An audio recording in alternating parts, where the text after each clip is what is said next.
Hey everyone, today we're going to make Pulut Panggang but vegan. First, we're going to need some glutinous rice. Cover with water and let it soak for 2 hours. While waiting for it to soak, let's start cooking the inti or the filling of the Pulut Panggang. Traditionally, Pulut Panggang is made with the dried shrimp sambal. We're going to be using tofu today, but you can also use TVP, mushrooms, or even plant-based mince. Season with some pepper, mushroom seasoning, and nutritional yeast. Pour some oil over and mix everything together with our hands, crumbling the tofu into small bits. Spread it apart and bake in the oven at 200 degrees Celsius for 10 minutes until the tofu forms a skin and is dry. If you've never cooked tofu like this before, you have to try it. Cooking it this way dries the tofu out and creates a crisp exterior and a chewy center. It makes the tofu taste super meaty-like. When the tofu has cooled down, crumble it again into smaller pieces. Set it aside while we get all the other ingredients ready. We're going to place some roughly chopped onions into a blender.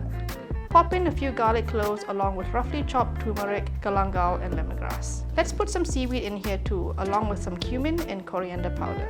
And of course, we can't forget the chilies. Is it really a kampung vegan recipe video without some form of chili? I don't think so. I've just cut these chilies and boiled them for 10 minutes. Blend it into a smooth paste. Next, let's turn on the stove and add some oil into our pot. Fry the sambal paste until it starts to dry up. When that happens, add some water and cook until the water evaporates. This will ensure that the sambal paste is cooked through. Once it's dry, toss in our freshly grated coconut. The coconut will absorb the sambal almost immediately and dry everything up. Pour in the rest of our water. Season with some salt, mushroom seasoning, and coconut sugar. Some people prefer a sweeter sambal, so taste and adjust according to your preference. Stir the mixture occasionally and cook until it dries down. Add the tofu crumbles into the pot. Mix everything together and turn off the heat. Leave it to cool while we go back to our glutinous rice. Drain the water from the rice and place it in a heat-proof bowl. Season with some salt and add some oil, then mix through.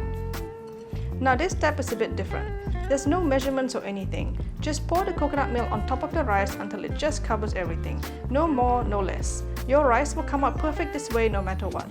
But if you want to be precise, check out the description box below. I'll have the exact amount written in the recipe. Place strips of pandan leaf directly on top of the rice. Then we're going to steam for 25 minutes.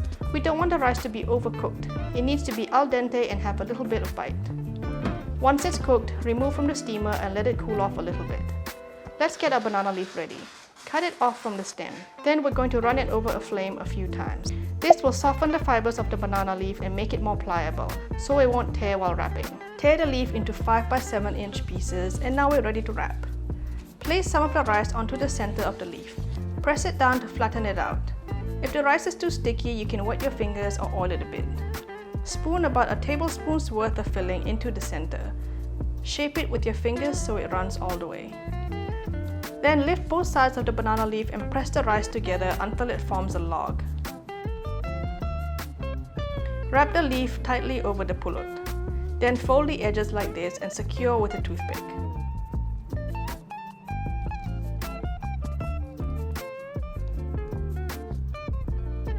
This recipe makes 18 Pulut Panggang. If you have a barbecue, this will cook really nicely on there. I don't have one, so I'm just going to cook this in here. Brush each pulut with a little bit of oil and place it directly onto our pot or pan. Make sure the heat is on medium-low. We want to slowly cook the pulut until both sides of the banana leaf is charred and has turned almost black. I love how Ilham Ceramics always has the perfect plate for whatever I'm cooking. Check them out on Instagram and make sure to mention the Kampung Vegan to get 10% off your purchase. I'll put a link in the description box below. Let's open one and see what it looks like inside. Look how the glutinous rice has turned brown and crispy. It's chewy, sticky, and so savory on the inside. Watch this next to see how I'll make something else wrapped in banana leaf, and I'll see you over there.